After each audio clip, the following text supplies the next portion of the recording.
Hello friends, in this video I'll discuss all the formulas and important points of the topics mole concept and stoichiometry. तो सबसे पहले एक important formula से start करेंगे. Number of moles is equal to mass of sample upon molar mass. It can also be written as number of particles upon Avogadro's number. और अगर हमारे पास कोई gaseous substance है तो volume of the gas at STP divided by 22.4. Basically 1 mole of any gas occupies 22.4 liters at STP. तो अगर हमारे पास gas की वॉल्यूम है तो भी हम उसके मोल्स निकाल सकते हैं. उसके नंबर ऑफ पार्टिकल्स हैं सब्सटेंस के, चाहे वो गैस हो, सॉलिड हो या लिक्विड हो, या फिर उस सब्सटेंस का हमें सैंपल का मास मालूम है तो हम number of moles contained in that sample उसको कैलकुलेट कर सकते हैं.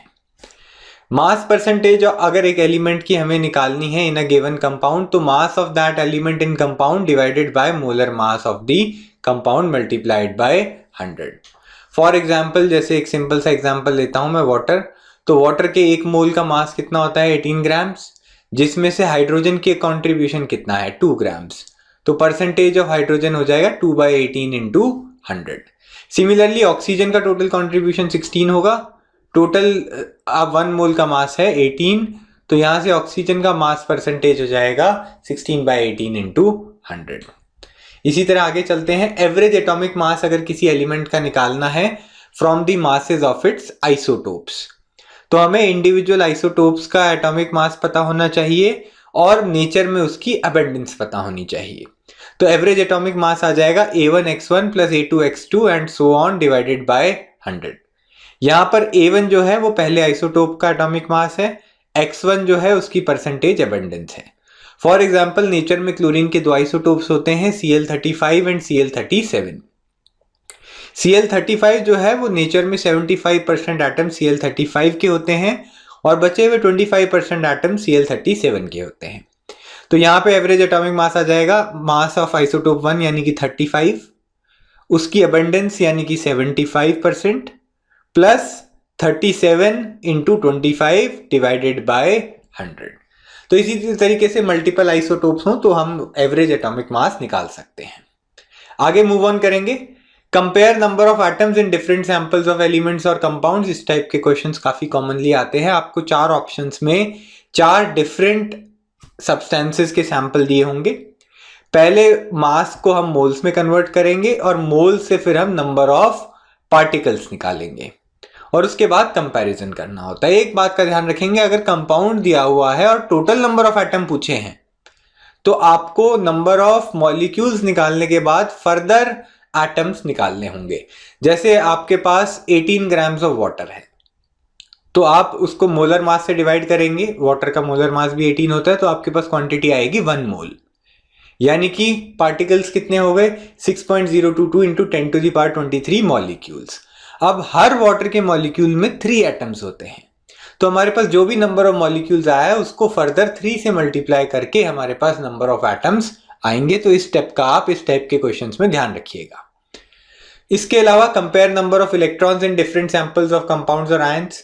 फॉर एग्जांपल नाइट्रोजन की अगर हम बात करते हैं, मान लो हमारे पास 1 मोल नाइट्रोजन एटम्स हैं.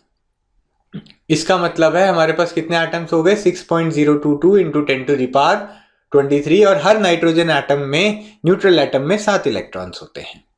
इसकी बजाय अगर मैं 1 मोल ऑफ नाइट्राइड आयंस आपको दे देता हूं N3-, तो अब नाइट्राइड आयन में एक नाइट्राइड आयन में 10 इलेक्ट्रॉन्स होते हैं. प्रोटॉन 7 ही होते हैं लेकिन इलेक्ट्रॉन्स 10 हो जाते हैं. तो सेम 1 मोल नाइट्राइड आयंस में नंबर ऑफ इलेक्ट्रॉन्स जो है वो पहले आंसर से थोड़ा सा डिफरेंट आ जाएगा. इसी तरह आगे चलेंगे. एक और इंपॉर्टेंट क्वेश्चन होता है एम्पिरिकल या मॉलिक्यूलर फॉर्मूला निकालना from percentage composition of a compound. ये काफी स्टैंडर्ड क्वेश्चन है, आपको किसी भी टेक्स्ट बुक में मिलेगा. इसके अलावा हाइड्रेट्स में वाटर की परसेंटेज भी दी होती है हाइड्रेटेड सॉल्ट्स में, और उनका भी फॉर्मूला आपसे पूछा जा सकता है. हाइड्रेट्स का जनरल फॉर्मूला होता है सॉल्ट का फॉर्मूला .NH2O. तो वाटर के कितने मॉलिक्यूल्स हैं पर सिंगल यूनिट ऑफ सॉल्ट, उसको अमाउंट ऑफ हाइड्रेशन बोलते हैं.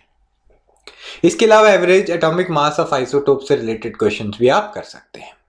आगे मूव ऑन करते हैं. कॉन्सेंट्रेशन ऑफ सॉल्यूशंस देखेंगे. सबसे पहला जो तरीका है that is percentage composition W/W. यहां पे इसका मतलब है वेट बाय वेट. तो परसेंटेज कॉम्पोजिशन सॉल्यूट की कैसे आती है, mass of solute upon mass of solution multiplied by 100, ऊपर नीचे यूनिट्स सेम रखेंगे। सिमिलरली परसेंटेज कॉम्पोजिशन W/V की फॉर्म में भी हो सकता है, वेट अपॉन वॉल्यूम फॉर्म में। यहाँ पे mass of solute in grams divided by volume of solution in ml multiplied by 100। इसका मतलब है कि सॉल्यूट के कितने ग्राम्स डिसॉल्व्ड हैं पर 100 ml of solution. Similarly percentage composition V/V form में भी लिख सकते हैं, volume of solute in ml upon volume of solution in ml multiplied by 100। आगे मोलैरिटी कैपिटल M से हम इसको डिनोट करते हैं and it is a very important term, number of moles of solute divided by volume of solution in litre. Basically moles per litre जो है that is molarity. इसको हम 10x d/m0 की फॉर्म में भी लिख सकते हैं। यहां पर x जो है that is percentage composition of the solution, d is the density of the solution in grams पर ml and m0 is the molar mass of the solute in grams पर मोल। तो ये काफी इंपॉर्टेंट क्वेश्चन आते हैं इस कन्वर्जन फैक्टर पे, इसको आप ध्यान रखेंगे। मोलैलिटी जो होती है it is number of moles of solute upon mass of solvent in kg। तो मोलैलिटी होती है मोल्स ऑफ सॉल्यूट पर kg of solvent. Mole fraction हम निकाल सकते हैं, मोल फ्रैक्शन फर्स्ट कॉन्स्टिट्यूएंट का हो जाएगा moles of first constituent upon total number of moles, second constituent का हो जाएगा moles of second constituent upon total number of moles et so on. तो इस तरीके से सॉल्यूशन में जितने भी सब्सटेंसेस हैं सबकी मोल फ्रैक्शंस को ऐड करेंगे तो आपका आंसर 1 आ जाएगा। एक और इंपॉर्टेंट कन्वर्जन फैक्टर होता है मोलैलिटी और मोल फ्रैक्शन के बीच का रिलेशनशिप। तो मोलैलिटी निकाल सकते हैं अगर हमें मोल फ्रैक्शन ऑफ सॉल्यूट पता हो एंड वाइस वर्सा। फॉर्मूला हो जाएगा 1000 mole fraction of solute upon mole fraction of solvent into molar mass of solvent in grams पर मोल। तो यहाँ पे मोल फ्रैक्शन ऑफ सॉल्यूट अगर आपको पता है और दो ही सब्सटेंसेस हैं सॉल्यूशन के अंदर तो मोल फ्रैक्शन ऑफ सॉल्वेंट हो जाएगा 1 minus mole fraction of solute. तो यहाँ पे कन्वर्जन टाइप के क्वेश्चंस काफी कॉमनली जेई में आते हैं, तो आप प्लीज उनको प्रैक्टिस कर लीजिएगा। स्कूल, जेई, नीट सब जगह इस टाइप के डायरेक्ट क्वेश्चंस आ सकते हैं। आगे चलते हैं। इसके अलावा स्टोइचियोमेट्रिक एनालिसिस हमें करना होगा इस टॉपिक में, जिसमें हमें एक गिवन रिएक्शन से रिलेटेड क्वांटिटीज निकालनी होती हैं। तो सबसे पहले हमें जो भी रिएक्शन दिया होगा उसको हम बैलेंस्ड इक्वेशन लिखेंगे।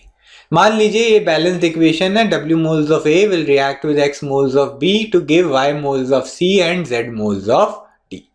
तो बैलेंस्ड इक्वेशन में जो मोल्स का रिलेशनशिप है दैट इज वेरी इंपॉर्टेंट। तो इन क्वेश्चंस में अगर हमें ग्राम्स में सब्सटेंस की क्वांटिटी दी हुई है तो जो भी सब्सटेंस है उसके नीचे उसकी क्वांटिटी हम लिख सकते हैं।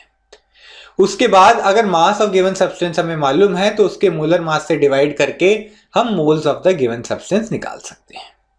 फिर बैलेंस्ड इक्वेशन को हम यूज करेंगे और मोल मोल रिलेशनशिप निकालेंगे। बेसिकली अगर W मोल्स ऑफ A है तो Y मोल्स ऑफ C बनेंगे, तो 1 मोल ऑफ A होगा तो Y by W moles of C बनेंगे एंड सो ऑन। हम यूनिटरी मेथड लगा सकते हैं, तो हम उसकी मदद से moles of the required substance निकाल सकते हैं from moles of the given substance. अब अगर आपके सब्सटेंस के मोल निकल गए हैं तो क्वेश्चन के हिसाब से आप उस सब्सटेंस का मास भी निकाल सकते हैं या फिर उस सब्सटेंस की वॉल्यूम भी निकाल सकते हैं।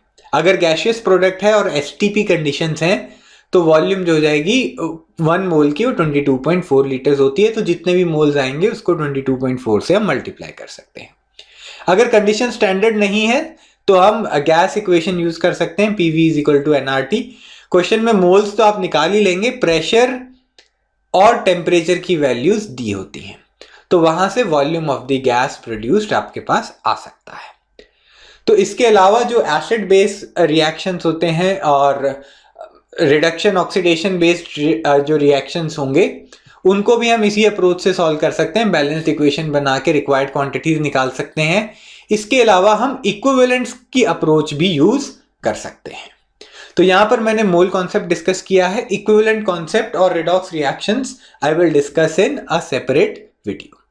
So this was the required discussion. If you found this video useful, do like it and share it with your friends. Please do not forget to subscribe to our channel. Thank you so much for watching.